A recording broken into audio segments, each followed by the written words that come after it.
There's a Wolffian duct, named after a German embryologist named Wolff, and there's a Mullerian duct, named after another German scientist. In males, because of this cascade, you produce, because you got star, you got P450 side chain cleavage, you produce testosterone, and testosterone maintains the Wolffian ducts. And the Wolffian ducts become your vas deferens and epididymis. The Wolffian ducts become your vas deferens and your epididymis.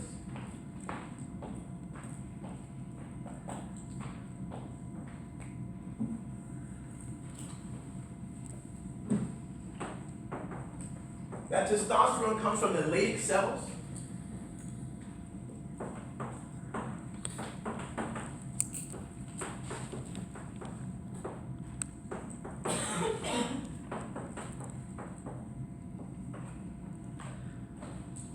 And the early Sertoli cells make something called AMH, anti-Mullerian hormone. It's also called MIH, Mullerian inhibiting hormone. It's also called MIS, Mullerian inhibiting substance. We're going to call it AMH. It's a glycoprotein. Am I going too fast? Yes. Oh, you guys say something. Just say, slow down.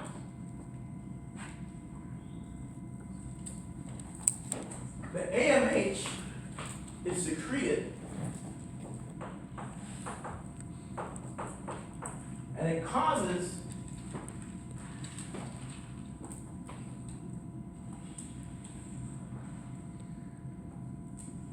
the Mullerian ducts to go away. So you actively get rid of the Mullerian ducts. Oh! Mullerian ducts. You guys trying to mess me up. Yeah, the AMH causes your Mullerian ducts to go away, whereas the testosterone maintains your Wolffian ducts.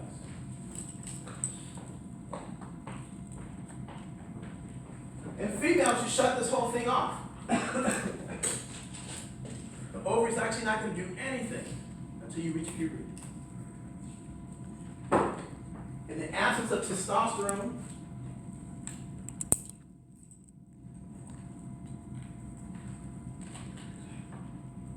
the Wolffian ducts go away.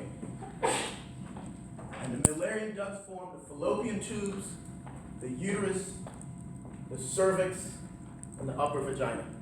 I'll say that again.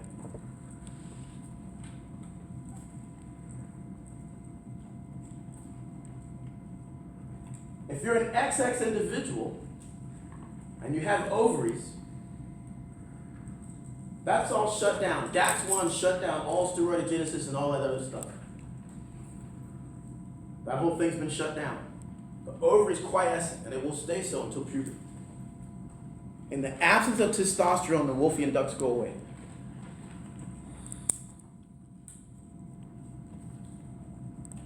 In the absence of AMH, the Mullerian ducts remain.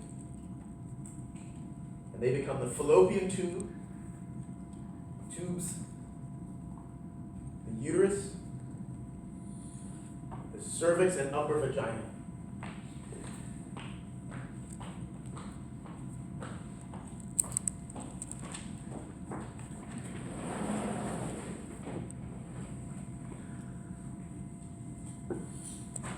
You said that testosterone came from the Leydig cells. When did those show up?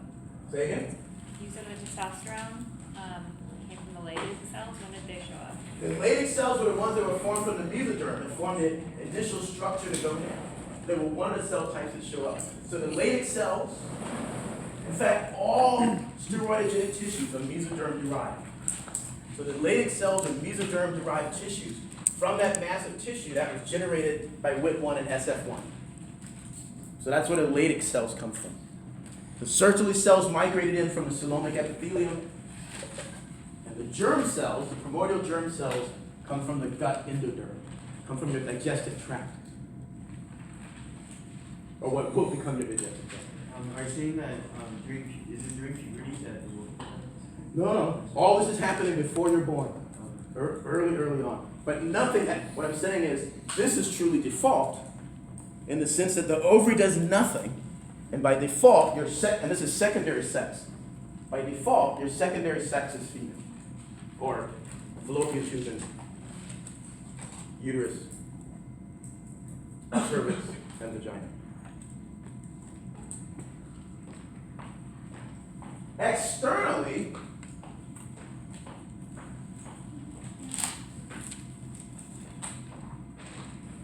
everybody also starts out the same thing.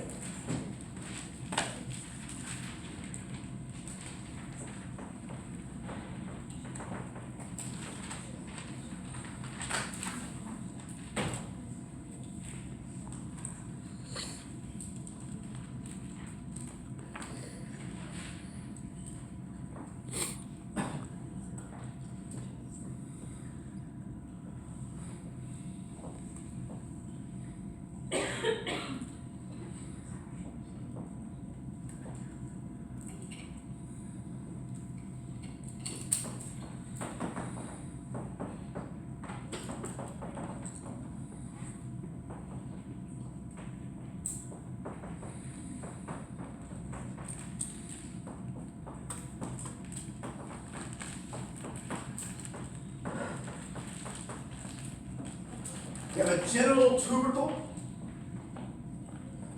a genital swelling, and a genital fold. Wait, what did I just say? So you have a genital tubercle, and in the female, in the absence of hormones, this will become the glans clitoris. There's a genital swelling. And in the female, in the absence of anything happening, that genital swelling will become the labia majora, the larger lips of the vulva. And the genital fold will become the labia minora. In the absence of any hormones from the ovary, by default, you develop female typical external genitalia.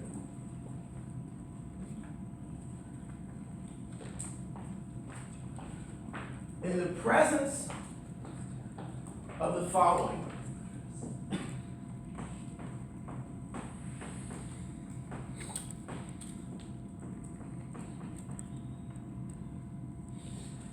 You should recognize that molecule.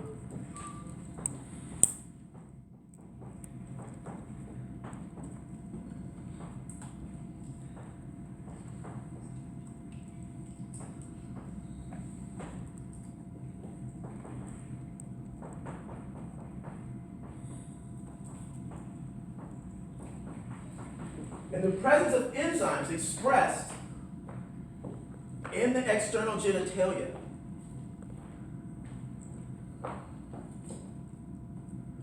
testosterone from the testis will be converted into DHT, a very potent androgen. Females have the same enzyme, but they don't have testosterone. Females have the same receptors, but they're not making the testosterone because DAX1 shut all that noise down.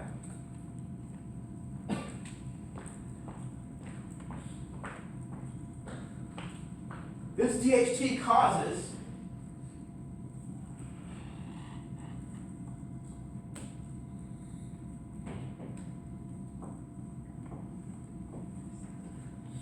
the genital fold to fuse and become the shaft of the penis. And it causes a fusion of the genital swelling to become a scrotum. That's why, guys, if you look at the bottom of your penis and your scrotum, it looks like somebody sewed it up. Check it out tonight. Ladies, you're going to have to ask a friend. You might have to return the favor. Well, I'm just saying that to be fair.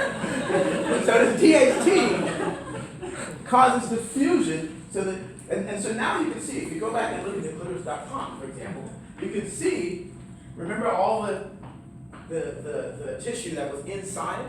You can see now it essentially gets captured inside the shaft of the penis with the fusing of the labia minora, or what would be the labia minora. And with the genital swelling fusing to become the scrotum, the DHT also causes, which have my fist of 2 testicles in my arms and a Wolffian duct, it causes the testicles to descend and drop down into the scrotum. So testosterone maintains the Wolffian duct. I want you to think about this in terms of radioreceptor assay questions. The testosterone maintains the Wolffian duct. DHT is required for formation of the external genitalia and required for testicular descent into the scrotum. Questions or comments?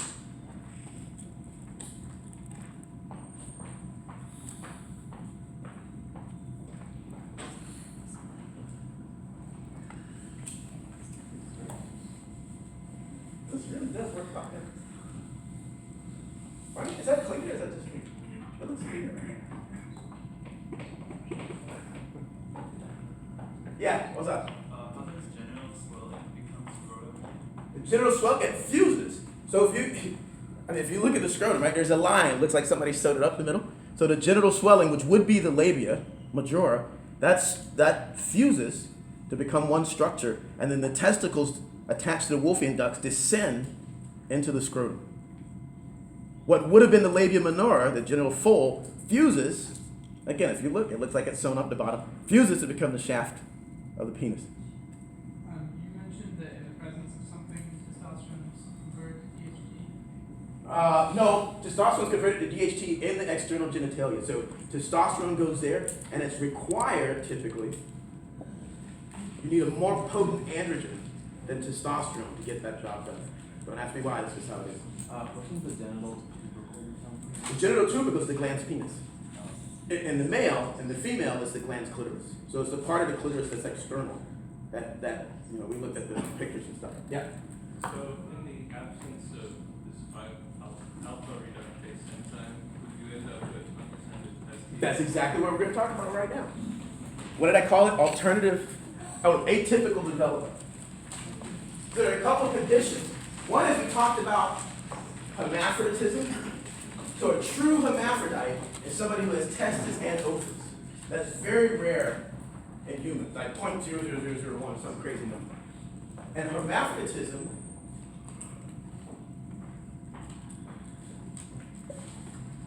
in this class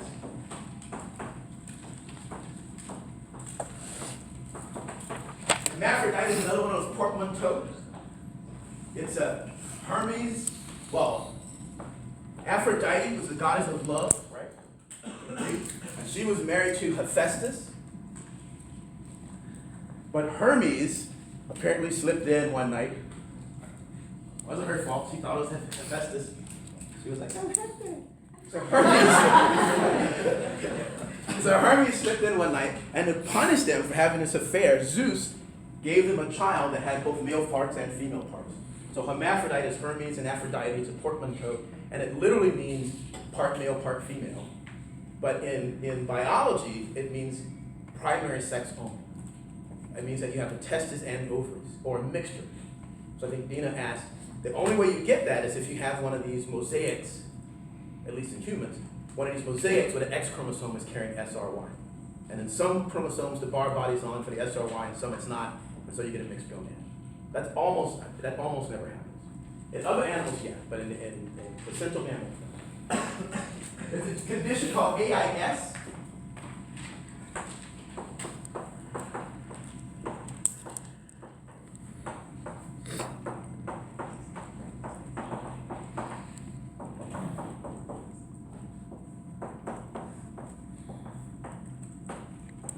And you can have partial or complete AIS. And these are people who are individuals, if you're XY, primary sex happens, but you're missing the androgen receptor. So I'm not going to give you a number because I don't know it, I might be making it up. There's some incredible number of like beauty pageant winners and models, supermodels, that are actually XY AIS individuals. Because If you're missing an androgen receptor, you still make androgen, and you still grow tall, because it's actually androgen converted to estrogen that stimulates the growth axis. So individuals tend to be tall. So if you have AIS and you're XY, you tend to be tall, because it's actually androgen converted into estrogen that stimulates that men to be taller.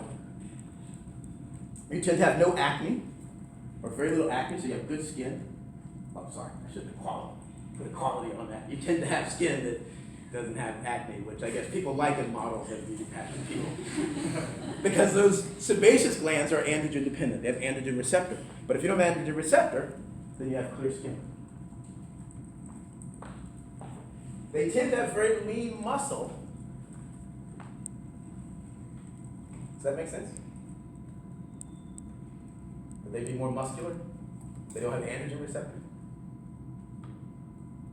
So it turns out a lot of what androgen does to build muscle is to stop cortisol from breaking down muscle by interfering with its receptor. So even if they don't have the androgen receptor, they still have lots of androgen, so they're still able to maintain lean muscle. Most, unless checked, grow up as female because their external genitalia don't develop, their testicles don't descend. And here's my thing, I get in trouble every year for this. So here's how Shaka Zulu comes into the thing. Have any of you guys ever read or seen the movie about Shaka Zulu? He was this incredibly tall, lean person. First thing related to this class is his mother was not married to his father. And so what they did was, with the whole clan facing humiliation, the Zulu leaders tried to duck responsibility, implying that the girl could not possibly be pregnant, and that it must be the work of Ishaka, a supposed intestinal beetle that was blamed for menstrual irregularities. So that's the first thing related to the class, is apparently this guy was tormented and tortured as a child because he was named after a little beetle that supposedly climbed into women's vaginas and disrupted their menstrual periods. So when he was born, everybody called him Ishaka, and that's how he got the name. But then they go on to say, what added a little Shaka's misery, according to Donald Morris, is that he apparently had undersized genitals, and since small children ran around the kraals with no clothing, kraals like a village, which made him the butt of constant cruel jibes. They go on to say he had an Oedipus complex, hatred of his father, and he was impotent and maybe latent homosexual. So, my theory is that Shaka Zulu was actually an AIS person. He had small genitals, he was tall, he was thin, he was very lean, he was infertile. Just saying. And, as some of you might know, there's recently a track star who's a Zulu person from South Africa that turned out to be an XY individual that's been raised and competed in the Olympics as a woman, right? And I think they ruled that she could compete, right? Yeah. Same tribe, same condition. I'm just saying. Endocrinology changed the world and the Olympics. Yeah. I have two questions. Mm-hmm. First one is, I'll try to give you two answers. those individuals will have to be complete, right? Some have complete AIS. They have no androgen receptor. Others are partial, so they may have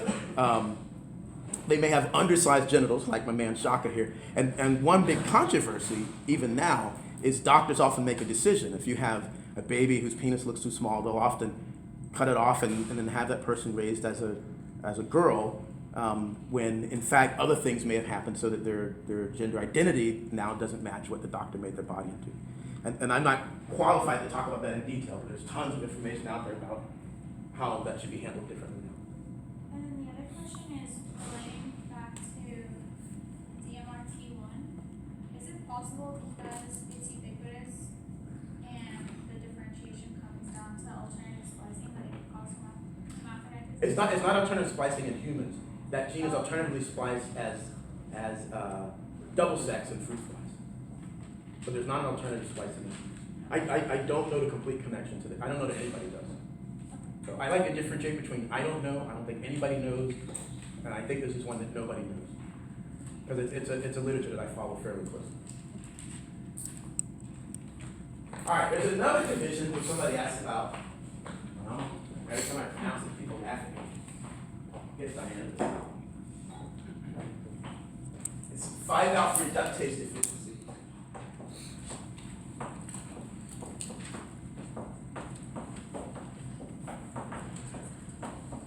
How do you pronounce the common name for it? Huevos doce, Can you say it louder? huevos doce. Which means eggs at 12, right? So these individuals have a 5-alpha reductase deficiency, and it's very common in the Dominican Republic. In fact, I used to read about it in Inquirer magazine when I was a kid. And so it's accepted in Dominican culture that there's some people born as male, some people born as female, and some people born as female that become males later. So it was accepted kind of as a third sex in that culture. And it turns out there are at least three genes fixed in that population that result in 5-alpha reductase deficiency. And so you can imagine what happens is you have testosterone, so you have a Wolffian duct, right? You have AMH, so you don't have a Mullerian duct, but you have no DHT, so on the outside you look like this. Sometimes the testicles end up in the labia majora, but you look like, externally, you look like a girl at birth. However, at puberty, think about your Scatcherd analysis, at puberty, at 12, you make so much testosterone that your external genitalia, your phallus starts to grow. You essentially grow a penis at puberty because you have testicles inside. But wait, are you infertile because you never grew vas deferens? No, you have the vas deferens because those depend on testosterone. You're infertile because your testicles didn't descend, and usually they end up with testicular cancer. Because if the testes stay in your body for whatever reason, you end up with cancer. So they're infertile, but it's not because they don't have a vas deferens, it's because they didn't descend. Or like I said, sometimes they are in what are the labia majora, so you have a testicle on each side. There's pictures if you want to look. Yeah. So you grow a penis at puberty, does that mean the genital folds fuse at puberty? No, I don't think that happens. I think you start to look like a boy because you grow a penis. But I don't think fusion can happen at that stage. So then where does the penis come from? Well, because the penis, that's a good question. I think the penis is coming from the essentially enlargement of the clitoris. Right? So this thing doesn't happen, but this starts to grow.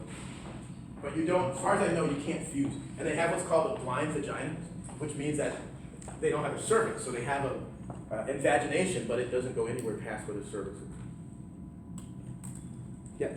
So is this for XY individuals or one? It's for XX individuals can have it too, but it doesn't make any difference. Because if an XX individual doesn't have 5-alpha reductase, it's not doing anything anyway. And if you're an XX individual, you have ovaries, not testes, so you're not gonna, it's not gonna grow when you reach puberty. So you can have it as an XX individual, but it only has an impact on an XY individual. If you were able to identify who these. Wait, sorry, 1 second.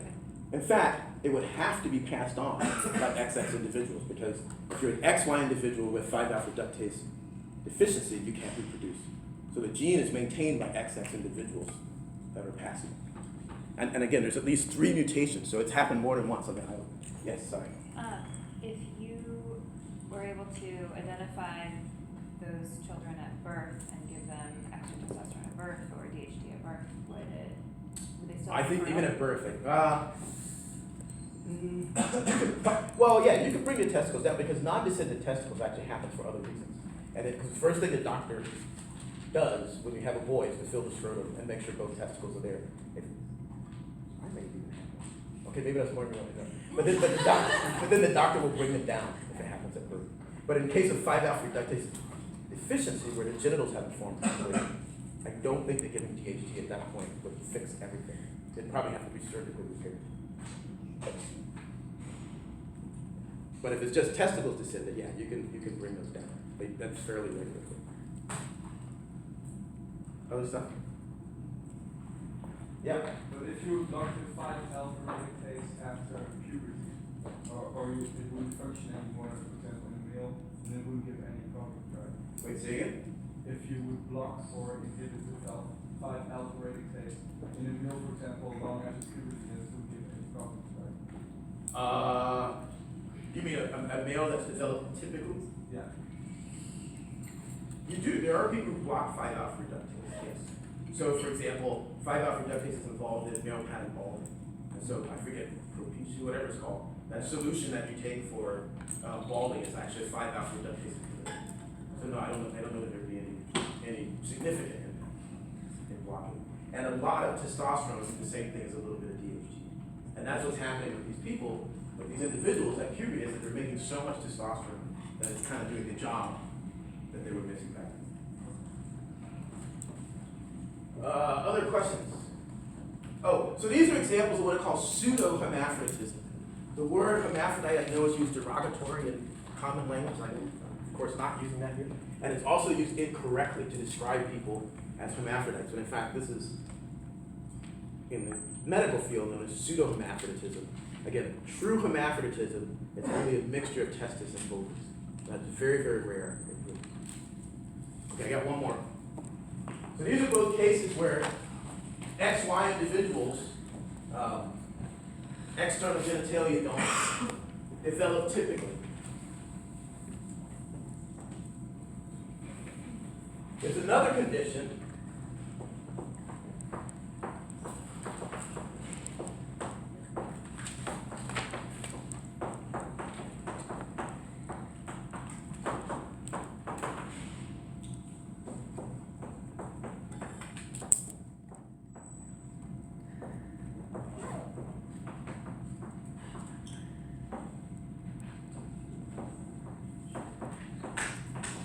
Aren't you glad we don't have to do all the structures now? We can just talk about it. So remember I told you that in the adrenal cortex,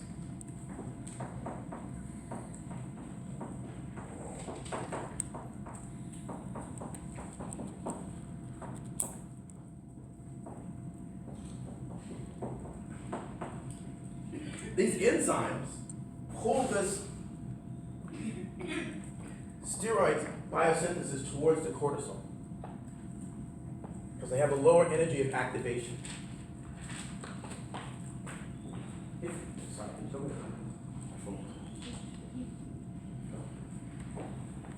So if you're missing, as is the case for some individuals, if you're missing either of these enzymes,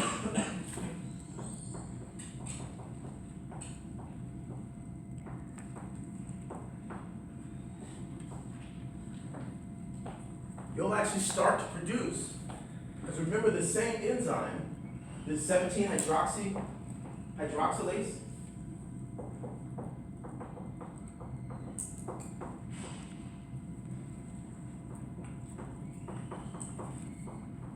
it's the same enzyme as the 720 lyase.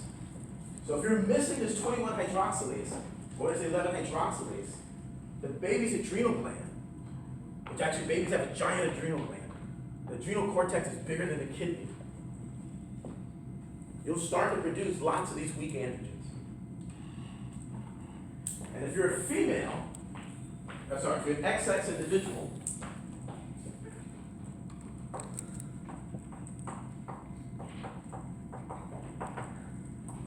you can have what's called masculinizing CAH, congenital adrenal hyperplasia. Let's walk through this. I can ask you, for example, in the exam, I can ask you what hormones can you not make if you don't have 11 hydroxylase and 21 hydroxylase, and or. And you should be able to tell me you couldn't make cortisol. As a result, I told you earlier that when we were doing all those steroids, that the 17 hydroxylase and the 1720 lyase is the exact same enzyme. So if you're missing that pathway,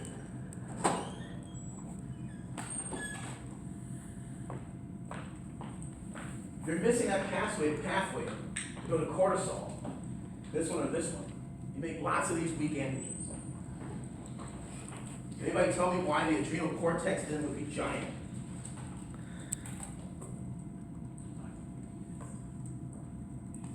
It's already giant anyway, because the baby has something called fetal zone, so it's already big.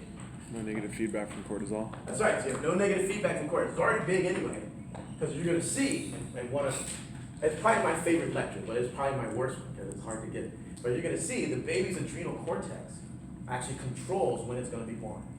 So it's already giant. Now if you're missing cortisol, you have no negative feedback. And ACTH, why would it be big? It has a trophic effect. So ACTH has a trophic effect. So it's stimulating, I do remember this, crystal burgers, right? So it's actually causing you to make more and more of this stuff. Because it's increasing the activity of the enzymes, it's increasing STAR, it's increasing the size of the gland. So you make lots and lots of androgens. Yep. Why don't you die? In the old days, you did die. In fact, remember that's how STAR was discovered. Is people who don't have STAR die because they don't have aldosterone. So you can live because your mother's doing all your osmotic regulation and everything. So you can live up to birth, but then after they're born, they typically die. I mean, they don't now because the doctors identify and treat it, and it usually runs in families, so they know. So they just treat you as a Yeah. Yeah. So but back in the day, you did that. Again, that's how STAR was discovered. The babies that they preserved in China that died at birth. So if you're making all these androgens, and you're a female, you're an XX individual, that means that you maintain all these parts, and you come out, and I want you to think about this in terms of your scapular. You come out with genitalia that can be completely masculinized. Even though you have ovaries. You don't have ovaries in your scrotum, you have an empty scrotum. But you can come out with completely masculinized genitalia, external genitalia, as a result of lots and lots and lots of these weak androgens. There are other conditions as well where your adrenal gland can start to make androgens, even after birth, and cause masculinizing effects. And another one we talked about, PCOS. So some women experience clitoral growth of the clitoris with PCOS because of the androgens coming out of the ovary. Yep. So what's happening with the Wolfing duck versus Mullerian and the women who have a lot of weak androgen development? If you have lots of weak, what do you think happens? I mean, I know the answer, I just want to see. You lose your fallopian tubes. No. You wouldn't lose your fallopian. Remember, the fallopian tubes are there by default. You would have to have AMH to make that go away. So if you're an XX individual, I already erased the molecular pattern, you won't have AMH. So you'll still have female internal parts and potentially male internal parts as well. Will you maintain the fallopian duct? Depends on when the androgens start to be produced, but you can have both duct systems inside. And externally, and it depends, it's not always complete, right? So some just look like little girls with a large clitoris, others have completely masculinized genitalia that look like little boys. Now what I haven't talked about that much, there are other classes that talk about it, and other people that know more about this than I do. But the sex steroids also travel to the brain and are involved in whether or not you identify as male or female, and potentially later with orientation. And there's lots of a lot of information, mostly on rodents, about how androgen is converted to estrogen and DHT in the brain and preserves centers that control things, whether or not you have a monthly cycle, etc. Some of that's less well known in humans. Like for example, in rodents, there's a protein called alpha-fetobinding protein that supposedly protects the brain from estrogen exposure. But that protein in humans doesn't bind estrogen. So it's not clear how fetuses are protected from the mother's estrogen. And it's just not something I know much about, so we don't really cover this class. Yeah? You said the sex steroids travel to the brain too, and that helps you determine whether you identify as male. So there are morphological differences in the brains of males and females that control things like certain behaviors, whether or not you have a monthly cycle versus a daily cycle, and potentially whether or not you identify as male or female and your orientation. Yes? So are you saying that the DHEA and the androstenedione are being converted into T to maintain the Wolferian ducts? Nope, I didn't say that. No, okay. Think about it. No, it's not necessary for them to be converted. They're weak androgens, but So they bind to the testosterone receptor just with less affinity? there's only one, yes, there's only one androgen receptor, and it binds DHEA and androstenedione very weakly. It binds testosterone more strongly, and it binds DHT with the highest affinity. But there's only one. Not one molecule, but one type. Other stuff.